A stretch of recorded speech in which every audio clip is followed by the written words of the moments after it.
Coucou mes petites Daphne, aujourd'hui content de vous retrouver pour une vidéo de mon 20 litres. Donc c'est une vidéo présentation où je vais parler constitution. Non, on parle pas des lois, on parle bien de comment il a été créé, avec quels matériaux, avec quelles plantes, avec quels animaux. Ça c'est pas moi qui les ai créés, hein, mais vous avez compris.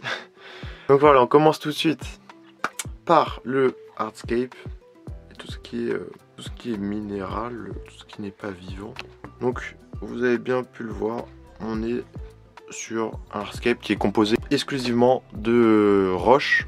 Donc c'est de la Serious Stone, pierre classique grise, qui donne une coloration de montagne, ce qui est très recherché dans des aquascaping, pour imiter des vallées, des montagnes, tout ça.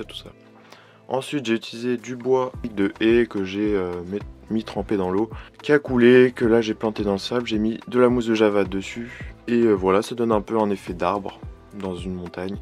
Que demander de plus? Peut-être que la taille paraît peut-être un peu surdimensionnée, mais je trouve ça pas tellement choquant, ça permet un peu d'habiller, de surélever le décor.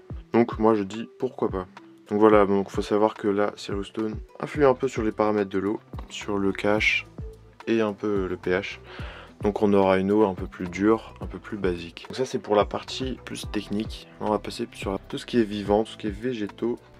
Donc au niveau des végétaux, on va faire un tour rapide des végétaux parce qu'il n'y a pas vraiment grand chose à dire. C'est sur un bac qui est relativement simple parce qu'il n'a pas une grande technologie. On est sur un petit éclairage qui mesure 10 cm de long. Je vais vous le montrer. Voilà, sur un capot. Donc vous voyez, c'est pas bien grand. Du coup, on est vraiment sur une zone d'éclairage un peu faible, ce qui me limite un peu dans le choix des végétations. Du coup, qu'est-ce que j'ai choisi? J'ai choisi de la mousse de java qui est représentée un petit peu partout dans l'aquarium pour faire un effet un peu végétalisé des montagnes. Qu'est-ce que j'ai choisi d'autre? Une microsorium trident. Alors on les voit juste ici. Pardon, c'est pas une trident, c'est une Vindel Love. C'est une hybridation créée par Tropica, rendant la microsorium un peu dentée comme ça. On aime bien. Ensuite on a une cryptocorine.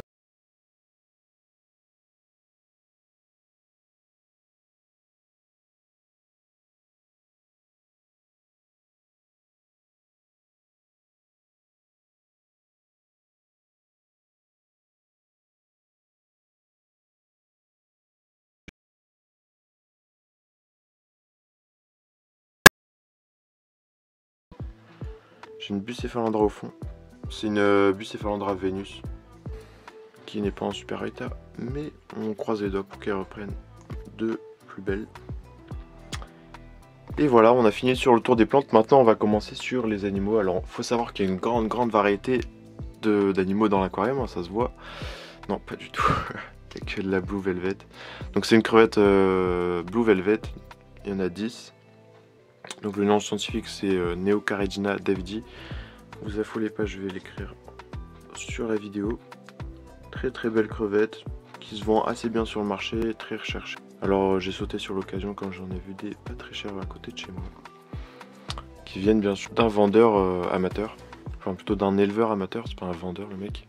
Donc je suis content, j'ai eu 2 crevettes grainées, j'ai déjà les petits qui commencent à apparaître, on appelle ça des oeufs, ce qui est assez cool.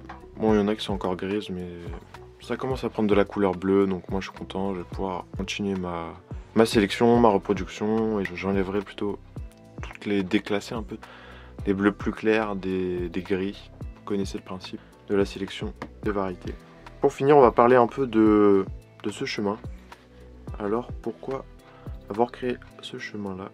C'est pour donner un effet de perspective dans l'aquarium, pour créer une profondeur à l'aquarium, ce qui est intéressant quand ton aquarium n'est pas très grand, qu'il est assez réduit, donc ça va permettre de l'agrandir. Et là, je trouve que l'effet marche bien. Franchement, je suis satisfait de ma création. Ça donne un dénivelé, une espèce de pente qui est assez bien représentative de la montagne réellement quand elle est traversée par un cours d'eau, par exemple, par une rivière, par tout ce que vous voulez, tout ce que vous voulez en fait.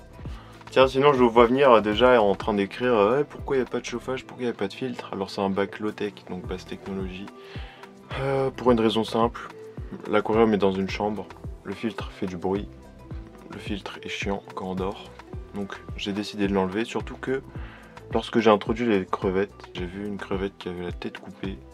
Sûrement à cause du filtre qui était un peu trop puissant. C'était un filtre cyano qu'on peut voir un peu partout, assez répandu. À titre comparatif, aujourd'hui je l'utilise comme pompe de brassage dans mon 180 litres. Sans la masse de filtration bien sûr, mais juste pour dire à quel point il envoie du lourd. Et bien voilà, c'est à peu près tout. On a fait rapidement le tour de cet aquarium. J'espère que ça vous a plu. J'essaye de lui trouver un nom à cet aquarium. Et je crois que je vais l'appeler Mountain Blue ou la Blue Valley, la vallée bleue, tout ce que vous voulez autour de la montagne, la vallée. Je sais pas, dites-moi lequel vous préférez en commentaire, je serai intéressé. Ou si vous avez d'autres noms à proposer, franchement je suis grave chaud. Pour l'instant je suis bien intéressé par Mountain Blue, Blue Mountain ou la montagne bleue. Ça va dépendre de mon anglicisme parfait ou pas.